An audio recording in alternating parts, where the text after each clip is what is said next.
আমি শুভাঙ্গী আর আপনারা দেখছেন ইয়োর কুক বাংলা ইউটিউব চ্যানেলে নতুন হলে সাবস্ক্রাইব করে বেল আইকন ক্লিক করে পাশে থাকবেন আর ভিডিওটি শেষ অবধি দেখতে থাকুন।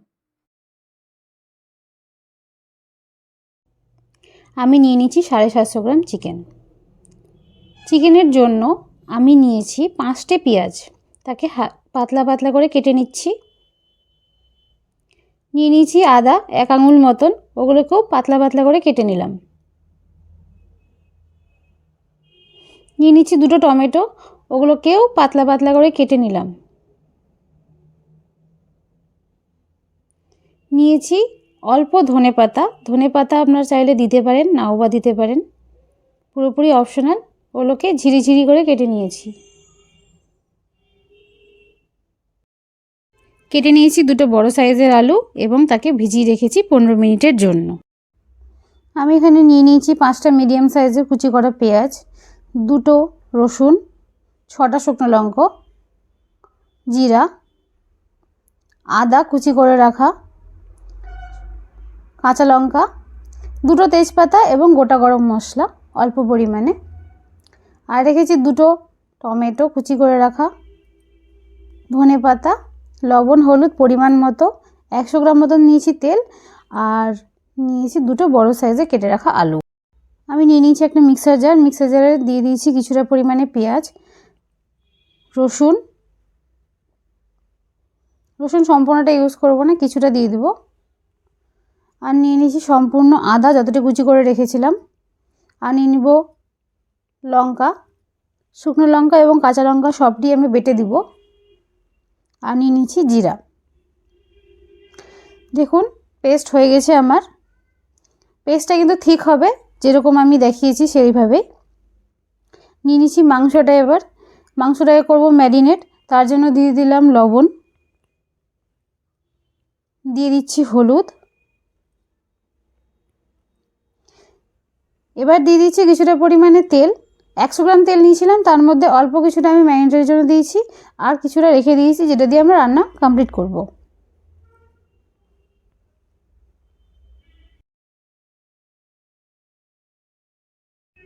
এবার দিয়ে দিচ্ছি মশলাগুলো যেগুলো আমরা বেটে রেখেছিলাম। সমস্ত মশলাটাই আমি ম্যারিনেটের জন্য ইউজ করব।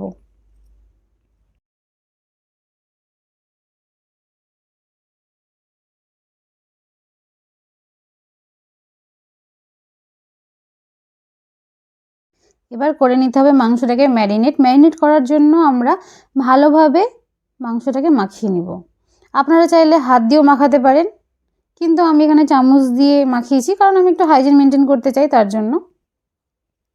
ভালোভাবে মাখাবেন যাতে সমস্ত মাংসের গায়ে মশলাগুলো ভালোভাবে লেগে যায়।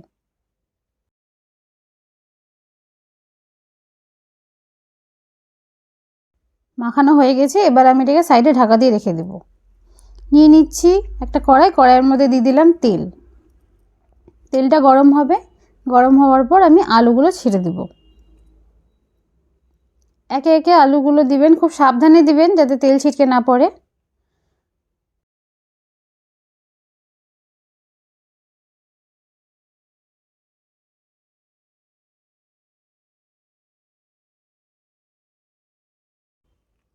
আলুগুলোকে এবার আমি হালকা করে নেড়ে নিচ্ছি।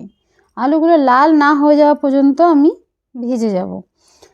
লাল হয়ে গেলে আলুগুলো একটা সুবিধা কি, আধা আমার সিদ্ধ হয়ে যাচ্ছে আলুগুলো, তাহলে আমি যখন মাংস রান্না করব আমাকে আগে দিতে হবে না।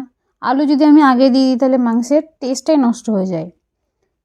চাইলে আপনারা আলু দিতেও পারেন, নাও দিতে পারেন, সেটা আপনাদের মর্জি। আচ্ছা, আমার আলু ভাজা হয়ে গেছে, এবার আলুগুলোকে আমি উঠিয়ে নিচ্ছি।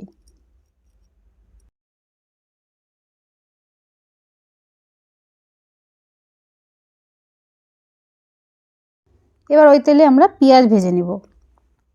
দিয়ে দিলাম পেঁয়াজগুলো। পেঁয়াজগুলো লাল করে ভাজতে হবে। একটু পেঁয়াজগুলো যদি আমি লাল করে ভাজি তার টেস্টটাই আলাদা হয়, মাংসে একটা আলাদা ফ্লেভার দেয়। পেঁয়াজগুলো বারবার আমাদের নড়িয়ে নড়িয়ে ভাজতে হবে যাতে পেঁয়াজগুলো নিচে না লেগে যায় এবং পুড়ে না যায়। দিয়ে দিচ্ছি তেজপাতা, আর দিয়ে দিচ্ছি গোটা গরম মশলা। পেঁয়াজগুলো আমাদের প্রায় ভাজা হয়ে গেছে। ফ্লেমটা কমিয়ে আমি এগুলো ভেজে নেব বাকি জিনিসগুলো। এবার আমি দিয়ে দিচ্ছি কুচি করে রাখা টমেটো। টমেটো আপনারা চাইলে দিতেও পারেন, নাও দিতে পারেন, কিন্তু আমি এখানে দিব যেহেতু ভালো লাগে খেতে।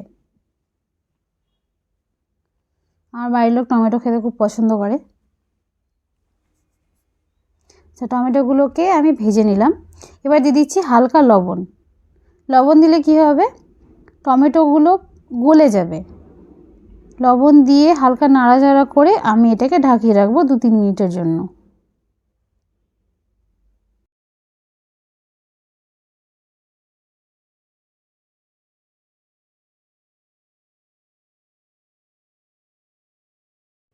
তিন মিনিট ঢাকা দেওয়ার পর ফিরে এলাম আবার। এবার দেখিনি কেমন হয়েছে। দেখুন সবগুলোই ভালো মতনভাবে গলে গেছে। আমার যে জিনিসটা আমি চেয়েছিলাম ঠিক সেরকমই হয়েছে। ভালো মতন নাড়ি চাড়িয়ে নিব। এবার দিয়ে দিলাম মাংসগুলো।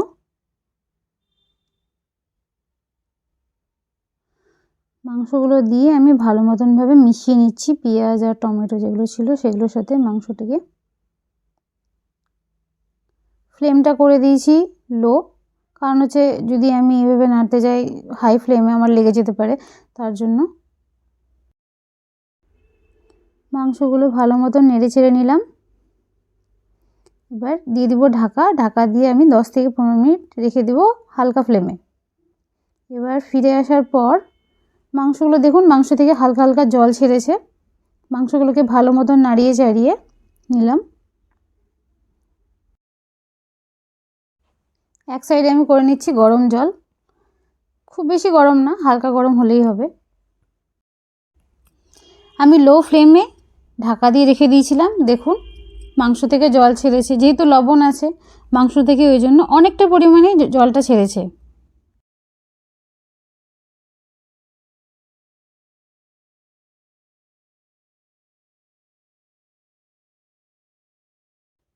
মিডিয়াম ফ্লেমে রেখে মাংসটাকে ধীরে ধীরে কষিয়ে নিতে হবে।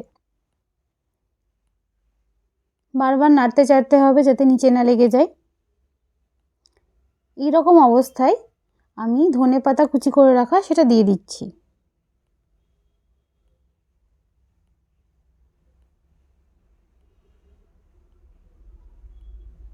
তারপরে দিয়ে দিচ্ছি ভেজে রাখা আলুগুলো।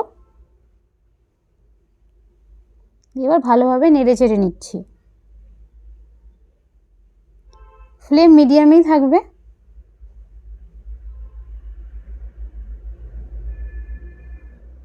দেখুন অনেকটা এইরকম হবে। এই অবস্থায় আমি গরম জল দিয়ে দিব।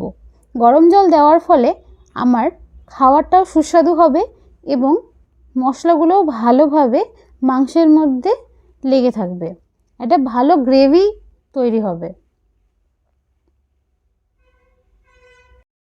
আমি এখানে আমার পরিমাণ মতন গরম জলটা দিয়ে দিয়েছি। চিকেনে বেশি ঝোল হলে খেতে ভালো লাগে না, তবে আপনাদের যদি বেশি ঝোলের দরকার হয় তবে আপনারা দিতে পারেন, কিন্তু কম ঝোল দিলে টেস্টটা ভালো হয়। ঠিক আছে, এবার তাহলে আমি নেড়ে চেড়ে নিলাম, দিয়ে ফ্লেমটা বন্ধ করে দিলাম। আমার রেডি। এবার আমি সার্ভ করব।